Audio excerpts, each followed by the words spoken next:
Gimana kalian kabarnya? Baik. Alhamdulillah ya, sehat. Gimana kalian hari ini?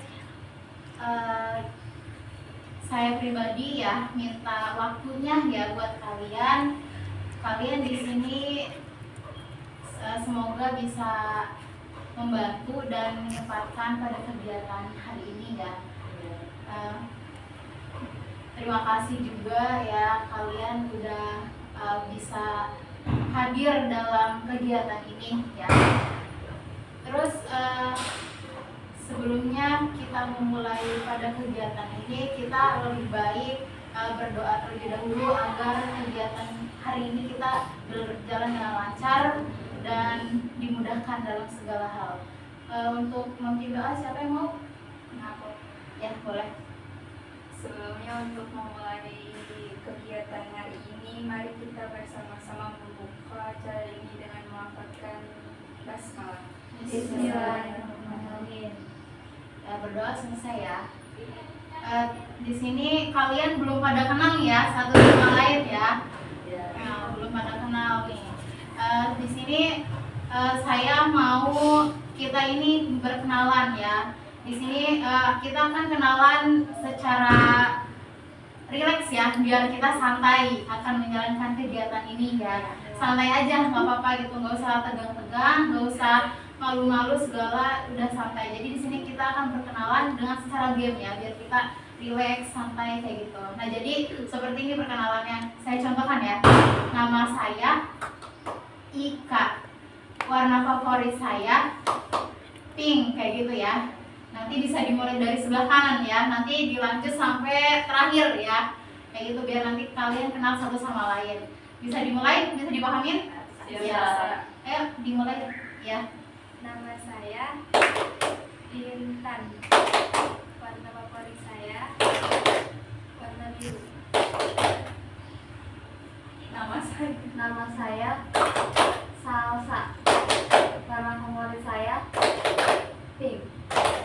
Nama saya Lasia. Warna favorit saya navy. Nama saya Fitri. Warna favorit saya coklat. Nama saya Zakia. Warna favorit saya abu-abu. Nah, sudah selesai perkenalannya ya, pasti udah pada kenal semua nih ya. Ya. Coba saya tes ya, biar kalian apa sih, biar konsentrasi nanti buat kita berkegiatan langsung ya. Kamu coba ini namanya siapa? Fitri. Benar Fitri? Benar. Iya. Kamu coba ini namanya siapa? Dewi Anissa. Benar? Benar. Dewi siapa nama dia? Iya tahu. Ulangin siapa namanya? Zakia. Siapa? Zakia. Ya, Zakia ya. Ya. Ya, udah kenal semua nih ya. Ya. Ya, jadi sebelum memasuki kegiatan, sebelumnya kalian pernah tidak melakukan kegiatan ini? Tidak. Jadi kalian sudah belum tahu ya. Jadi kegiatan hari ini apa gitu ya. Jadi hari ini kita akan melakukan kegiatan konseling kelompok ya. Jadi di sini saya akan menjelaskan terlebih dahulu ya apa tujuan konseling kelompok itu gitu ya. Jadi di sini akan menjelaskan bagaimana konseling kelompok, apa tujuannya gitu ya. Boleh diizinkan saya untuk menjelaskan? Boleh. Ya. Sebenarnya saya akan menjelaskan dulu ya. Jadi konseling kelompok ini kita itu dalam satu kelompok yang dimana konseling kelompok itu terdiri dari 7 orang, 8 orang, 9 orang atau lebih, itu yang dinamakan konseling kelompok. Terus tujuannya itu agar apa? Agar mengasah potensi diri kita masing-masing, kayak yang tadinya tidak pede, terus tidak pede dalam hal apapun gitu, terus masih malu-malu apa gitu, itu bisa melatih di dalam konseling kelompok ini supaya kita pede, terus percaya diri kayak gitu, biar apa sih berani untuk berbicara kayak gitu. Nah sekarang ini kita akan berkonseling kelompok. Nah Terus di dalam konseling kelompok itu akan membahas topik, yaitu ada 2 topik ya. Yang pertama itu topik bebas, sama yang kedua itu topik tugas. Kalau misalnya topik tugas itu apa? Topik tugas itu topik yang dimana yang saya berikan dari topik hari ini gitu, yang saya kasih materinya. Tapi kalau misalnya topik bebas itu saya kalian gitu, kasih ke kalian gitu topik bebas. Kayak misalnya kalian mau ngebahas topik bebas itu topik apa kayak gitu, nanti kalian yang gituin gitu ya. Jadi hari ini kita bisa dimulai nih ya. Ya, sekarang kita mau topik bebas sama topik tugas? Topik bebas ya, berarti dari kalian minimal saya ajukan 3 judul ya. Jadi judul apa aja nih hari ini untuk kita bahas? Kayaknya ada, kalau dari saya, gimana kalau misalkan para pendidik di negeri ini melakukan pelecehan seksual. Ada lagi yang mengajuin? Silakan yang bilang. Saya Ya. kan sekarang lagi banyak ya kayak tren-tren kalositi, Ya. kalositi sindrom. Ya. Satu lagi pembahasan, siapa yang mengajukan?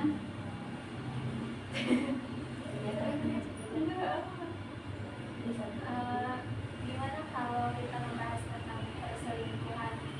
Oh iya boleh. Nah jadi kita udah dapet 3 nih ya, dari Rasya, terus Intan sama Jakia ya. Nah, terus di sini kita voting ya, karena kan ada 3 judul, jadi kita harus voting biar yang tervoting yang terbaik kita bahas hari ini kayak gitu ya. Jadi siapa yang milih pembahasan materi dari Rasya? Aku baru 2 ya. Terus topik dari Putri? Dari Intan? Gak ada ya. Topik dari Jakia? aku ya. Oh paling banyak ya, ada 3 orang. Nah jadi hari ini kita akan ngebahas topik dari Jakia. Tadi topik apa Jakia? Bagi orang yang berpendidikan tapi melakukan ya. Nah jadi sekarang kita akan ngebahas itu. Yang akan menjelaskan topik tersebut siapa? Menjelaskan? Ya, nanti dijelaskan terlebih dahulu apa yang kamu ketahui topik itu pada trending ya, trending sekarang ini. Terus nanti barusan kita mulai untuk diskusi gitu. Semuanya untuk mengajukan argumen kalian. Jangan ada yang malu ataupun yang nggak pede ataupun itu nggak usah ya. Silakan. Oke, sekarang itu kita lagi trending banget ya, atau viral banget mengenai orang yang berpendidikan tapi melakukan apa tadi, pelecehan seksual. Ya, banyak yang jadi profesor atau dosen di universitas yang terkenal, dokter, banyak kok. Kita pasti nggak mengira orang itu bakal melakukan tersebut ya kan. Apalagi pelecehan seksual, apalagi ada seorang ustadz pun ada ya kan, yang dimana orang itu ya pasti masyhur di kalangan tersebut, dan kita juga percaya dengan orang tersebut. Orang-orang yang sekarang viral itu kan ada dosen itu pasti kita sebagai murid, apalagi sebagai mahasiswa yang di situ, ya itu patokannya ke dosen juga. Ustadz, santri pasti manut ke ustadz tersebut. Profesor, dokter yang kita kira tuh kayak dia gak bakalan melakukan kayak gitu, kita percaya 100% atas kesehatan kita, ya kita cek atau apa itu kan kita percaya, pasti 100% kita percaya kepada dokter. Dan jadi di sini kita percaya, dan ternyata di saat ini malah melakukan yang kayak gitu. Jadi ada ternyata pelecehan seksual itu kita nggak mandang itu siapa, di mana kita nggak mandang itu siapa gitu. Profesor ada, dosen ada, ustadz pun ada, kapolda ada, ya macam-macam sekarang kan. Menurut kalian bagaimana itu? Jangankan orang yang berpendidikan ya, orang yang berpendidikan aja gitu gimana orang yang nggak berpendidikan. Iya. Nah sekarang juga ada ya apa namanya itu kayak seorang bapak kakek sama kakak itu melakukan iya. pelecehan kepada Anaknya sendiri ya, cucunya sendiri. Anak sendiri juga. Nah menurut kalian gimana cara mencegah hal tersebut gitu? Susah sih kalau udah apa ya udah lekat dari Pertama itu mungkin dari hawa nafsunya ya, hawa nafsu. Dan mencegahnya, menurut kalian mencegah dari hawa nafsu itu dari cara apa? Kita diskusikan di sini ya. Iya. Gimana? Istighfar ya. Jangan Tuhan ya. Iya. Harus Kalau ingat kayak terus gitu ya. kan orang kayak gitu harusnya lebih dikuatin imannya kan, biar kayak masa dia kayak gitu sih dokter gitu sama pasiennya kan kayak Jadi gitu sebenarnya ustadz loh yang beragama Iya. ya lebih islami tapi tetap aja gitu-gitu loh.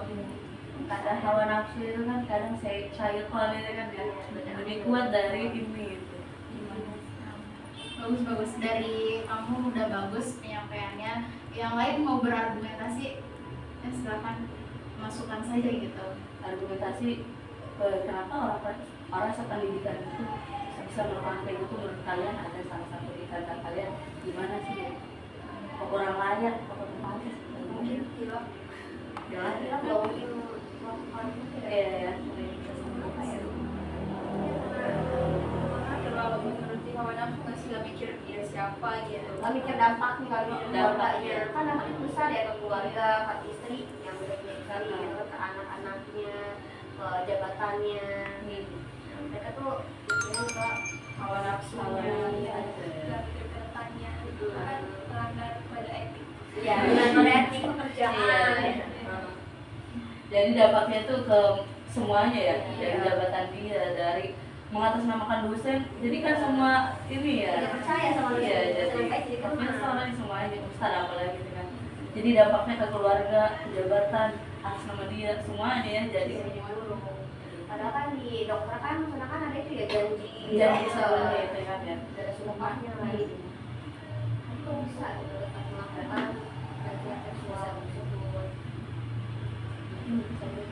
Nah kita kan udah ketemu nih ya akibatnya gitu kan, terus Iya. kenapa juga. Nah kita kan belum terselesaikan nih masalahnya gitu Iya. kan ya. Ini barusan nyampe akibatnya doang gitu. Jadi kita akan diskusi lagi nih bagaimana sih untuk mengatasinya gitu tuh dari masalah tersebut ini kayak gitu. Dari kalian ada yang mungkin bisa untuk menyampaikan, silahkan. Ini harus dari orangnya deh kan. Yang pasti dari dirinya sendiri itu tuh kayak harus yang mikir ke depannya kayak emang susah sih kalau sedangkan kan katanya kan ada yang bilang ya, ada yang bilang kalau misalnya Iya.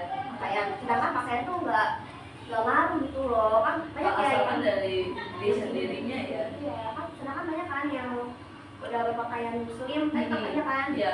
tetap jadi korban pelecehan seksual Iya. tersebut gitu Iya bahkan ada ya.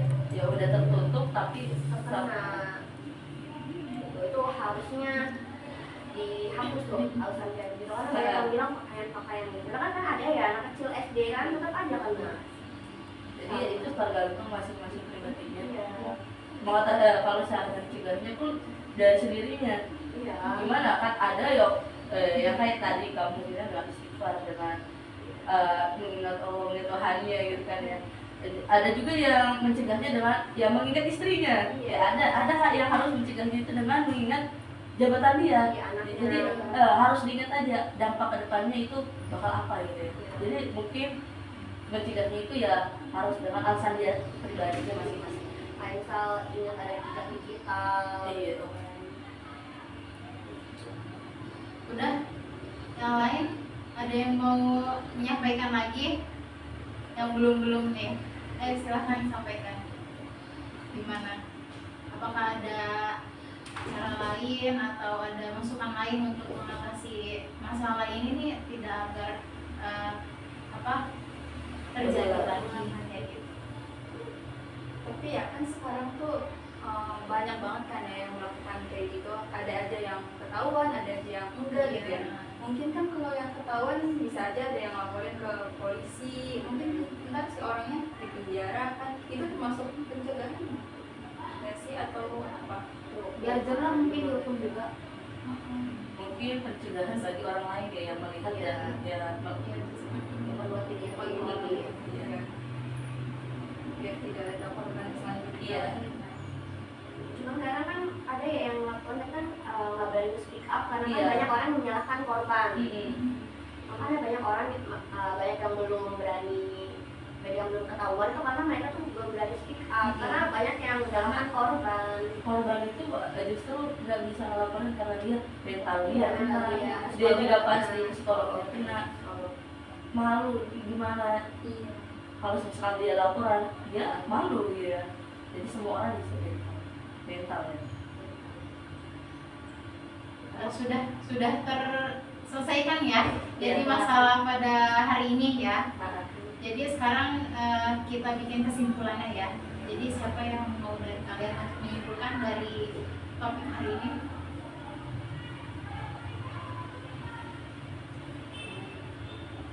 Pokoknya intinya orang itu nggak bisa mencegah sesuatu dari itu, itu harus dari dirinya sendiri. Dirinya tuh kayak ya walaupun dia apa ya kayak Islam kan kayak sebenarnya kayak besar-besar itu kayak orang aja nggak bakal bisa tidak melakukan kayak gitu karena emang udah iya udah nafsu jadi kayak harus dari diri sendiri, harus lihat gitu loh, lihat apa lihat dampaknya kayak nggak bisa gitu loh. harus ingat dampak kedepannya. Iya. Udah selesai ya bimbingan kelompok kita pada hari ini. Sebelumnya saya sebagai ketua kelompok berterima kasih kepada kalian yang sudah berargumentasi dan sudah berani ya speak up, terus sudah berani berbicara kayak gitu. Semoga dari kegiatan hari ini gitu ya berkonseling kelompok itu kita bisa lebih pede lagi, lebih bisa berani berbicara di depan banyak orang kayak gitu ya. Terima kasih ya kepada kalian. Sebelum kita tutup, kita bisa ya kasih pesan dan kesan pada bimbingan kelompok pada hari ini ya. Apa saja kesan dan pesan atas dari awal sampai akhir kita udah berdiskusi nih. Siapa yang untuk bisa pesan dan pesannya? Ya. Pesan dan pesan dari saya, pesannya itu bimbingan kelompok hari ini tuh seru ya, terus pembahasannya juga menarik, jadi kitanya juga asik untuk membahas topik tersebut. Terus pesannya kita lebih sering-sering lagi untuk berdiskusi bersama seperti ini. Dan pesannya yang saya alami itu mungkin ya kayak asik, menyenangkan gitu, jadi lebih menambah wawasan, terus mengetahui info-info yang terkini ya. Ya, terima kasih atas pesan dan pesannya ya. Ini selanjutnya kita bisa apa nih untuk bisa melakukan bimbingan kelompok lagi nih? Kamis depan. Baik, nanti kita Kamis depan akan bertemu lagi ya untuk bimbingan kelompok kita. Terima kasih atas hari ini bimbingan kelompok kita. Saya sebagai ketua mengucapkan terima kasih dan mohon maaf jika ada kekurangan. Kurang lebihnya wassalamualaikum warahmatullahi wabarakatuh. Waalaikumsalam.